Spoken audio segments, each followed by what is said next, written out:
اللہ کی وہ کون سی نعمت ہے جس کا بوجھ اٹھانے سے زمین و آسمان اور پہاڑوں نے انکار کر دیا؟ انسان کو اپنی عقل اور ارادے کو کہاں استعمال کرنا چاہیے، اور کیا اللہ ظالم ہے جو انسانوں کو سزا دے گا؟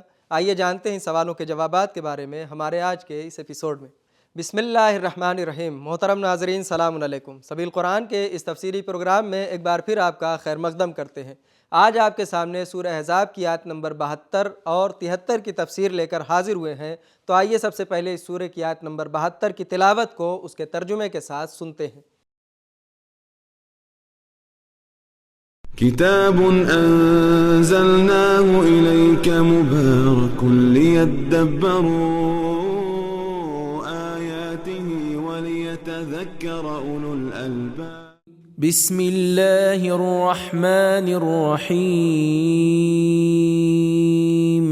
إنا عرضنا الأمانة على السماوات والأرض والجبال فأبين أن يحملنها وأشفقن منها وحملها الإنسان إنه كان ظلوما جهولا۔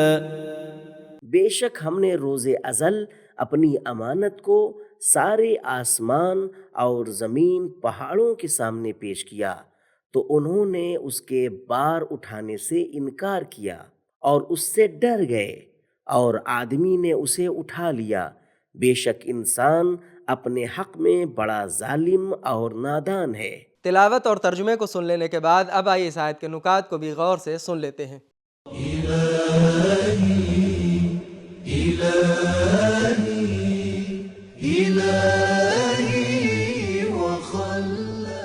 حدیث میں آیا ہے، جب نماز کا وقت ہوتا تھا تو حضرت علی علیہ السلام کا بدن لرزنے لگتا تھا اور فرماتے تھے نماز کا وقت ہے۔ نماز اللہ کی وہی امانت ہے جس کا بار اٹھانے سے آسمانوں اور پہاڑوں نے انکار کر دیا۔ تفسیر نور الثقلین۔ زیارت جامع کبیرہ میں اہل بیت علیہم السلام کو خطاب کرتے ہوئے ہم کہتے ہیں انتم الامانۃ المحفوظہ، آپ وہ حفظ کی ہوئی امانت ہیں۔ حمل اور تحمیل میں فرق پایا جاتا ہے۔ انسان نے اللہ کی امانت کو حمل کیا ہے، اس پر امانت کو تحمیل نہیں کیا گیا۔ یہ آیت شاید انسان کی ان حقیقتوں کو بیان کر رہی ہے جہاں تک انسان کی عقل ابھی نہیں پہنچ سکی ہے، لیکن آیت کے ظاہر سے جو سمجھ میں آتا ہے وہ یہ ہے کہ اللہ نے انسانوں کو کچھ خاص امتیازات اور خصوصیتیں عطا کی ہیں جو آسمان اور زمین میں کسی اور کو نہیں دی ہیں، اور یہ خصوصیتیں اللہ کی امانت ہیں اور انسان کے اوپر ذمہ داری عائد کرتی ہے۔ لیکن بہت سے انسان اس امانت میں خیانت کرتے ہیں اور اس سے اللہ کے بتائے ہوئے راستے کے خلاف استعمال کرتے ہیں۔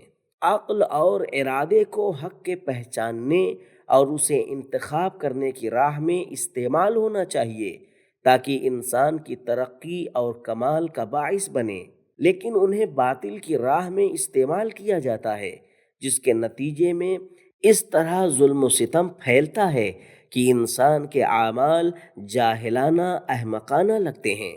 نکات کو سن لینے کے بعد اب آئیے اس آیت کے پیغامات کو بھی غور سے سنتے ہیں۔ كتاب أنزلناه إليك مبارك ليدبروا آياته نمبر 1، انسان زمین و آسمان سے افضل ہے۔ انسان دنیا میں اللہ کا امین ہے۔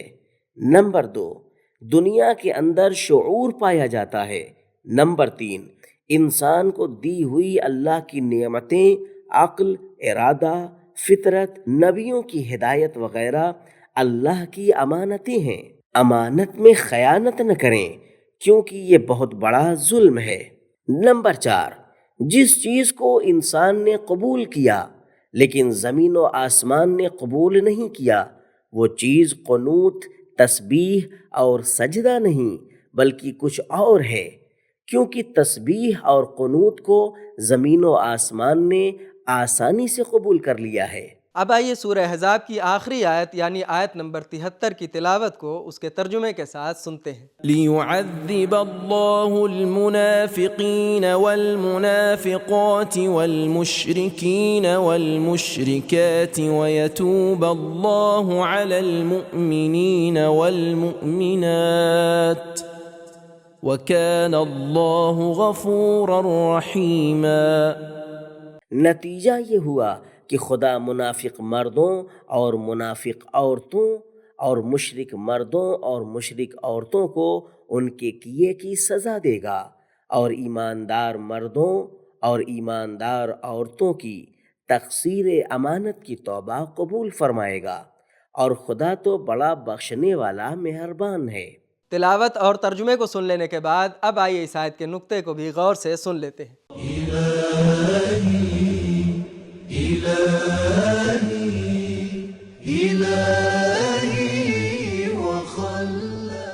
بندوں پر اللہ کی توبہ کا مطلب ان کو خاص عنایتوں سے نوازنا ہے جو لفظ علی کے ساتھ آتا ہے، یتوب اللہ علی، اور بندوں کی توبہ کا مطلب اللہ کی طرف پلٹنا اور اس کی طرف رخ کرنا ہوتا ہے جو الہ کے ساتھ آتا ہے۔ نقطے کو سن لینے کے بعد اب آئیے اس آیت کے پیغامات کو بھی غور سے سن لیتے ہیں۔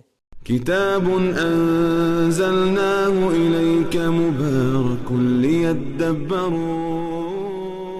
آياته نمبر 1، اللہ کی امانت ذمہ داری لاتی ہے جو انسان امانت کو محفوظ رکھتا ہے۔ اللہ کی رحمت اس کے شامل حال ہوتی ہے، اور جو کفر اور شرک کے ذریعے خیانت کرتا ہے اس کو سزا ملتی ہے۔ نمبر 2، منافق مشرک کی ہی صفت میں آتا ہے۔ نمبر 3، مرد اور عورت کمالات کی طرف عروج کرنے یا پستی میں گر جانے میں ایک جیسے ہیں۔ نمبر 4، پروردگار عالم اگرچہ مشرکوں اور منافقوں کو سزا دے گا، لیکن انسانوں سے اللہ کا اصل برتاؤ رحمت اور بخشش کا ہے۔ تو ناظرین کرام، ہم نے یہ جانا کہ مولا علی علیہ السلام نے ارشاد فرمایا، نماز وہ امانت ہے جس کا بوجھ اٹھانے سے آسمانوں اور پہاڑوں نے بھی انکار کر دیا۔ انسان کو چاہیے کہ اپنی عقل اور اپنے ارادے کو حق کو پہچاننے اور اس کو انتخاب کرنے کی راہ میں استعمال کرے، باطل کی راہ میں استعمال نہ کرے۔ اللہ ظالم نہیں ہے۔ انسان کے ساتھ اللہ کا اصل برتاؤ بخشش اور رحمت کا ہے، اور سزا صرف ان کو ملے گی جو مشرک اور منافق ہوں گے۔ یہ تھے ہمارے سوالوں کے جوابات۔ اسی کے ساتھ سورہ احزاب کی تفسیر کا اختتام ہوتا ہے۔ خدا حافظ۔ سبیل قرآن، قرآنی سماج کی پہچان۔